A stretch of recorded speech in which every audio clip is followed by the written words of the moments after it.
Okay, so this car has a bad combination meter or speedometer display. We're going to swap it out. In order to swap it out, the entire dash top has to come out of the car, which sounds a little overwhelming, but it's not that difficult. A few steps you have to do in a certain order. Step one is to get this vent off. Sometimes you can just pull it by hand, but if not, you could use a plastic type tool to kind of break it away from the car.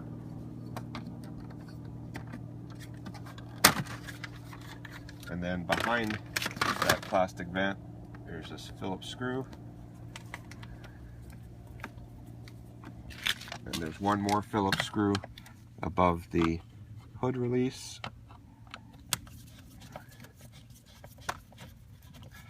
Those are the only screws in this area of the process. Then you pull the bottom dash apart. And then once the bottom piece is off, the top piece, this car's been apart before, so it's coming apart relatively easy. Sometimes they're a little stiffer, and then I just unhook this connector behind the power switch so I get that out of the way. And then you pull this away, which has the electrical connector by the parking button. Undo that. And then on the other side, you pull this vent off. And again, if it's stiff, you could use a plastic pry tool. Now, once you have those off, you can take out the touch screen, or Toyota calls it the multi-function display. There's two 10mm bolts, one on each side. By the way, this is what you would have to do to replace the touch screen. And then you just grab it, kind of jiggle it, and it comes free. Undo the wire connectors. There's two on the bottom, and depending on the year and model, 1 to 3 connectors on top. So now the touchscreen is out. Now I had dropped a screw there. We'll have to find that here before we go too long. I'm going to go over to the passenger side.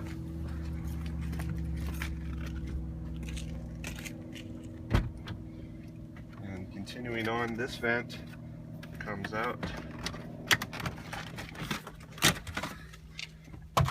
And then you pull the glove box, push in the sides, lower it down.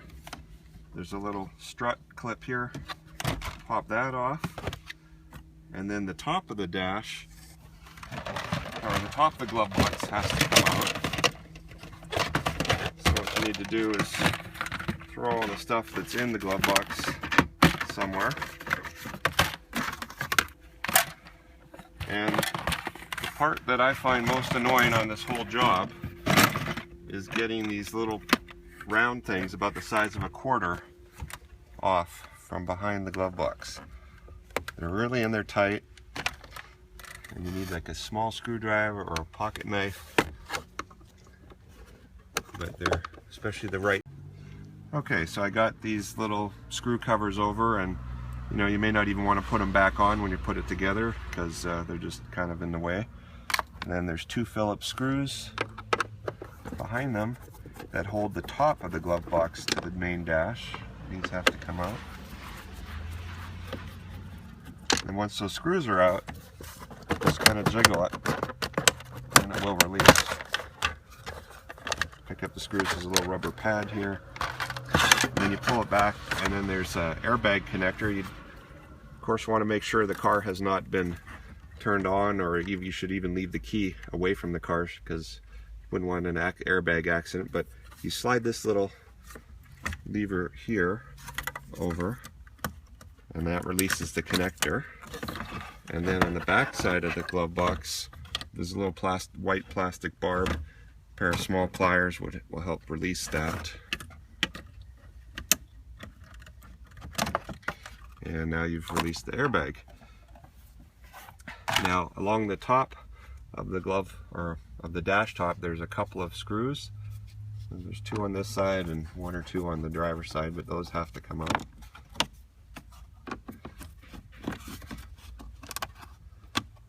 Those hold the dash top down to the car. And then the next thing I do is I pop out the trim panel here, just lift up the corner, and then you got to get this garnish off. and it's got a little tricky fastener that I found the best way to get out is a pair of long needle nose pliers. So if you pop it off, it comes out part way, but then it's held on by a little plastic connector. And what you need to do is get your pliers up in here and turn the back of this connector 90 degrees. And as soon as I get it off, it'll make more sense. So you see, normally it's at rest like that, and you turn it 90 degrees, and be careful of the airbag system here, and then that releases it from the plastic, and then you just pull. And if you look here, there was a slot, and that's what I had to turn that plastic 90 degrees in order to release it. And we will be doing the same thing on the other side. Now while we're on the passenger side, there are two beefy 12mm screws that hold the airbag to the frame under the dash. They're a little hard to see, but they're the only two big screws. And one is about here, and you'll use an extension. And then there's another one about 6 inches away.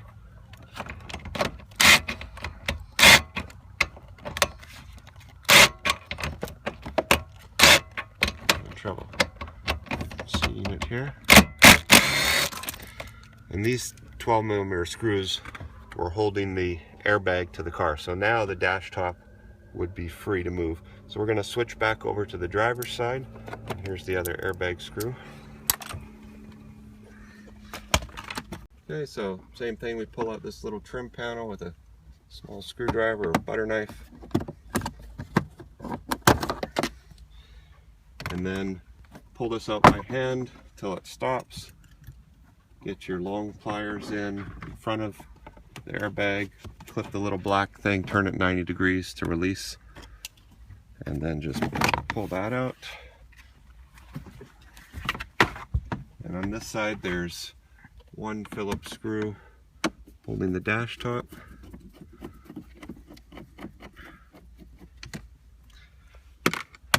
And then there's a couple of electrical connectors, and there might be more than this depending on your exact model car, but these will come up with the dash top. And so now the dash top should be free. We just have to pry it up a bit. Just little plastic clips that hold it in place.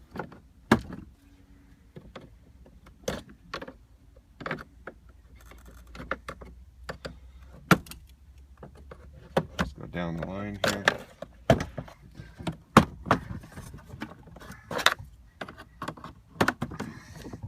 Alright, and then the airbag harness here will come up, and you want to lift it up and make sure there's no wires attached to the car. Some cars that have a center speaker, there's an additional wire to unhook. And we just kind of lift it up and pull it forward. And voila, the entire dash is out of the car.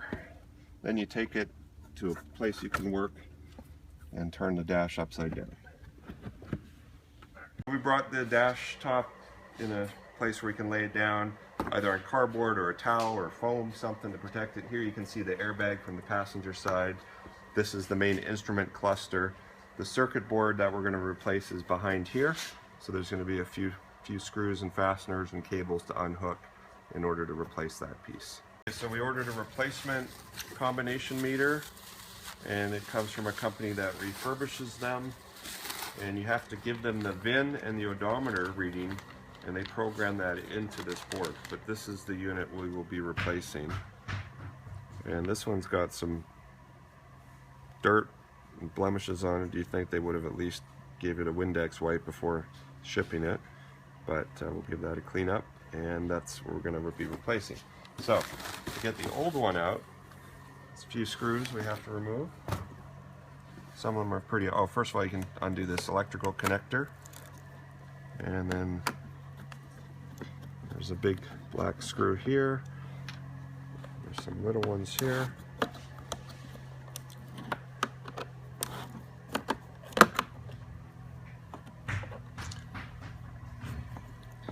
and there's a couple of screws you get from this side, bigger ones.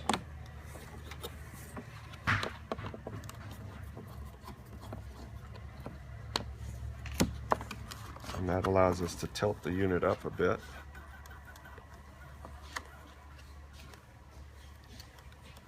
And there's one more screw here, which is not coming that easy, so I'm going to take off a couple of more screws so I can tilt the unit.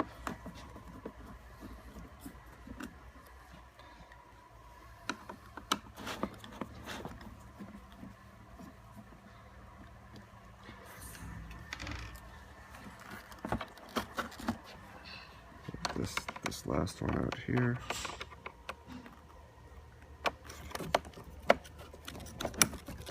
Get a little screwdriver or right angle screwdriver, it might make it a little easier. Okay, then you basically pop this plastic off.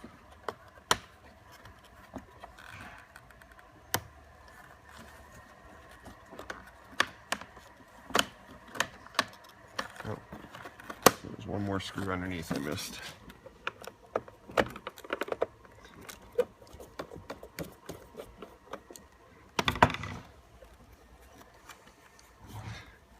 Okay, so now the plastic is off. Alright, so to get these ribbon cables off the circuit board, you release these little ears on each side. A little screwdriver helps. So pull it up about 1 millimeter or 2 away, and then the ribbon cable gently will lift out.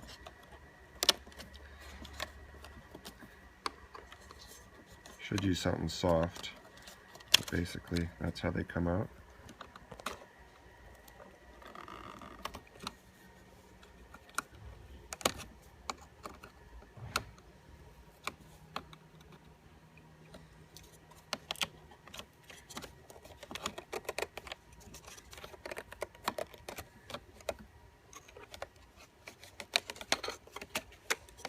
Okay, and now the circuit board should come out of the assembly. And then there's one last connector, the white one. You just jiggle it out, and that's the circuit board is removed. So I've got the replacement circuit board, I've cleaned the lens. Basically assembly is the reverse. Put the white connector in first, and it should sit nice and tight.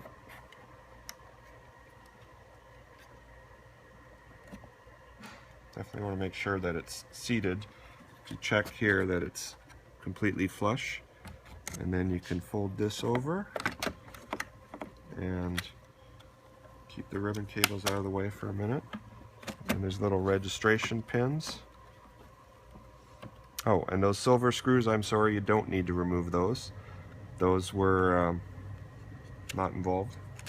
So, to get this seated, we need to release the tabs on the ZIF socket again. And then you push the ribbon in. You want to make sure that the whitish part completely disappears. And then you press the black tabs down to lock it in. And that's how it should look when it's properly seated.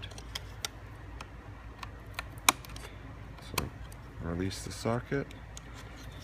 Put the ribbon in, just kind of jiggle it till it seats more, and then this one probably can go in a little bit more.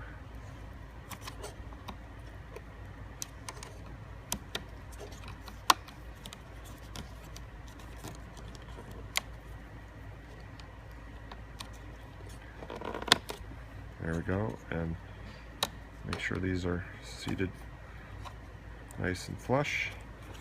Okay, and then this connection, actually we can put that in after the cover. So then we lift it up, clip this cover back on. Just kind of snaps in place. And then there's a number of little screws around the perimeter holding it on.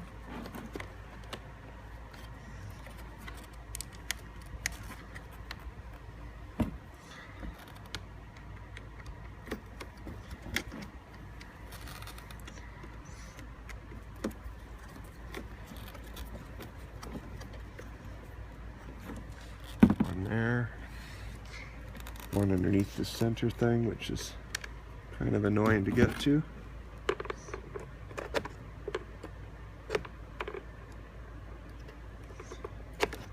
Smaller screwdriver would probably be a little easier in this case.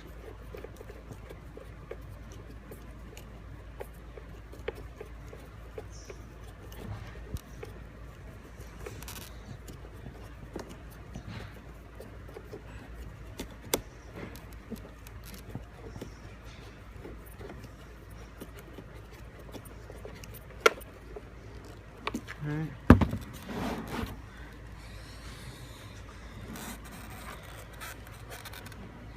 Up here.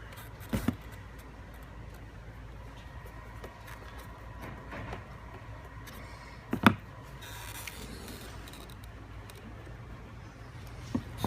think that's all the little ones. So then you can put the big screws in. Oh, one more little guy up here.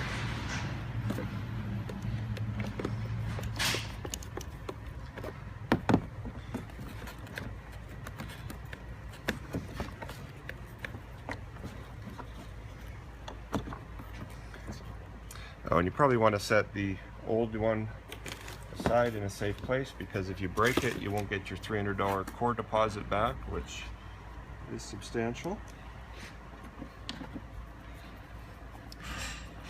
And so the big screws I just removed to give me room to maneuver it to get the white cover off.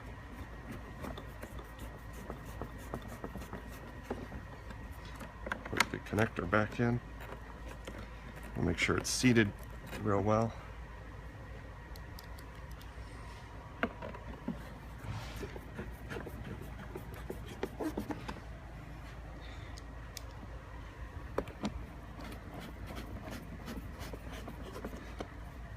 And one more screw here.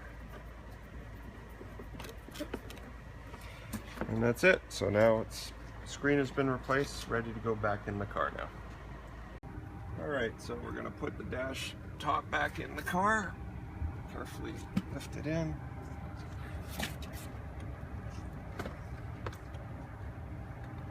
Kind of a little awkward to get it situated. You want to make sure that the airbag cable,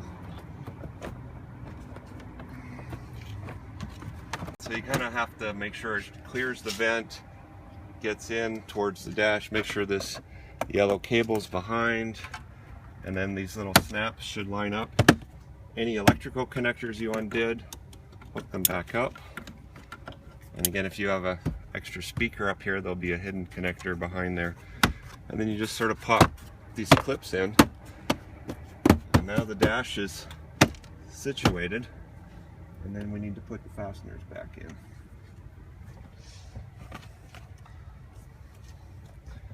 So there's one on the driver's side here with this metal bracket.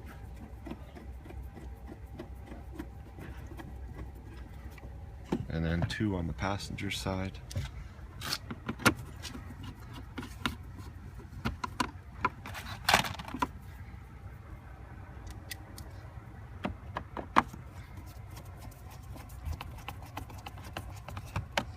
I'm going to hook the airbag connector back up. Should just click. And then the 12mm bolts for the airbag that go in from underneath.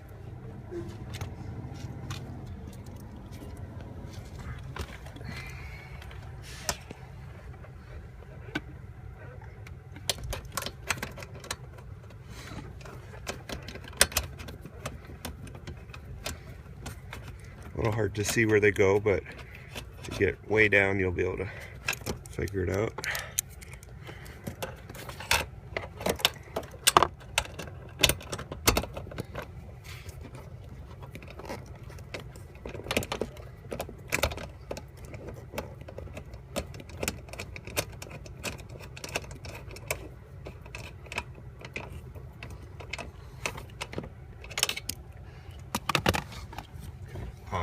Alright, so I'm snugging up the 12mm airbag bolts Sure, kind of upside down here.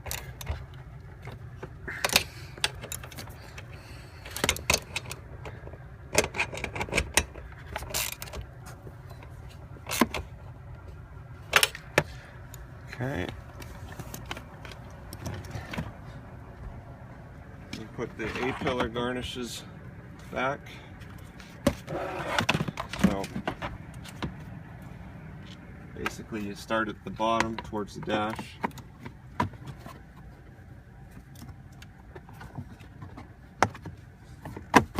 Fit it in place, and then at the top, just the opposite of what we did.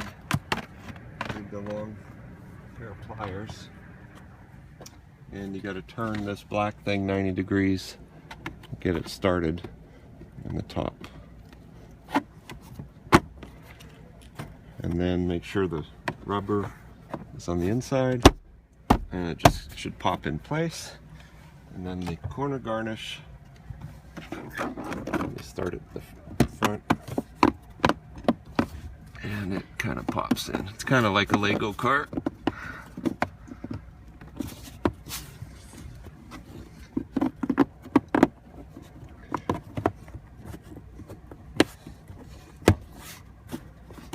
Okay, something's not grabbing exactly how it should be, it feels.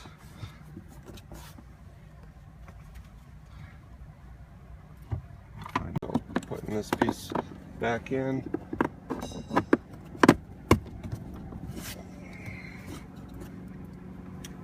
All right, and now we'll do the touchscreen multi-function display unit. However many connectors you undid at the top, put it in. This is sort of a base model Prius, so it doesn't have a whole lot of connectors. The ones with navigation and Bluetooth have more connectors. And then you basically line it up. You want to make sure it's sitting just above here, kind of jiggle it side to side, and this seam should look good, and the seam on the top should look nice and even. And then put in the 2 screws from the sides, 10mm bolts.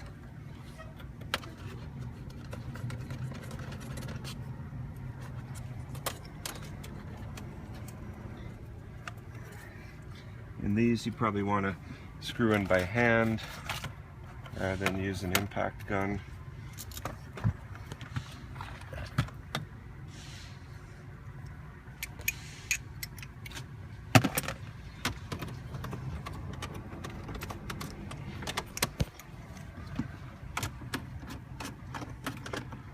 At the very end, snug them up.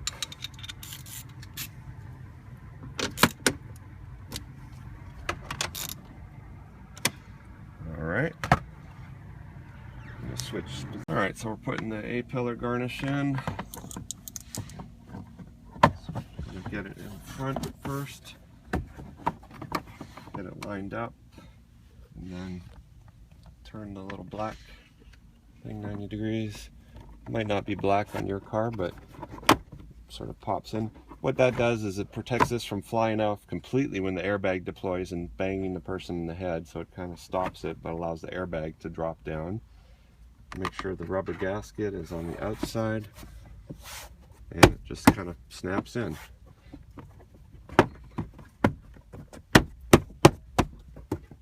Okay, and then this little triangle piece goes in, this tab goes in first. Just kind of wiggle around.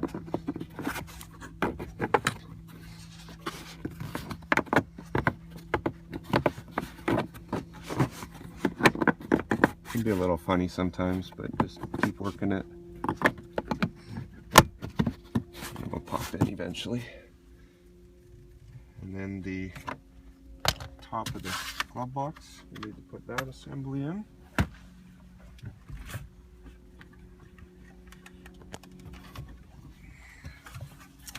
There's a little clip on top here that the airbag harness connects to.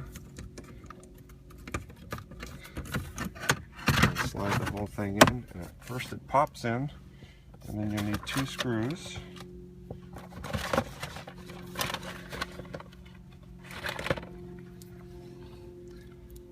And if you ever think you're going to take this apart again, you may not want to put the little screw covers,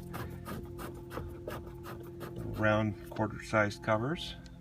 It's up to you.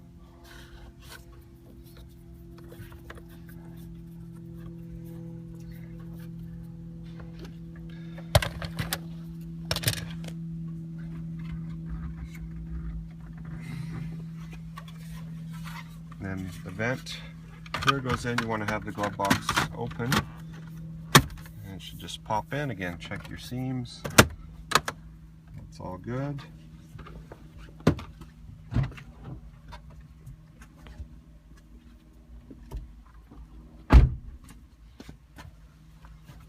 This little strut thing, if it had come off, goes on the bottom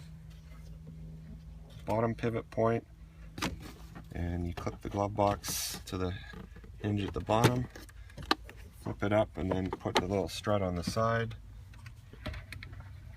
and then push it in, and it should come out nice and slow if it's all good.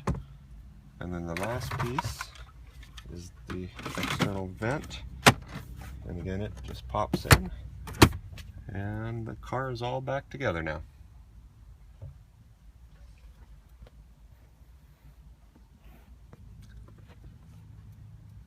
Good. We're putting the vent panel on that has a connector here for the parking brake. Click that in, and then you just kind of jiggle and shake it, and the seam here, you just want it to look nice and even all the way down. So that part is good. And then the dash top goes on. Now I had unplugged the power switch, so make sure you plug that back in. And there is an order. These panels have to go in and the order. So then this panel snaps in, and then once that panel's in, you can put the lower panel in, and there's little clips that have to line up. But other than that, it pretty much just pops in. And then once it's all situated, there's two screws. One by the hood release again,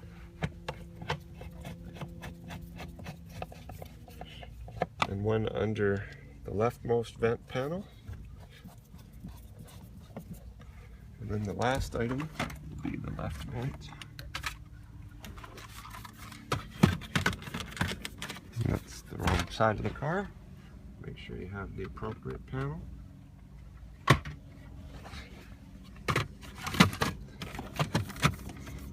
And again, it should snap in, all the seams should look nice. That side of the car is done.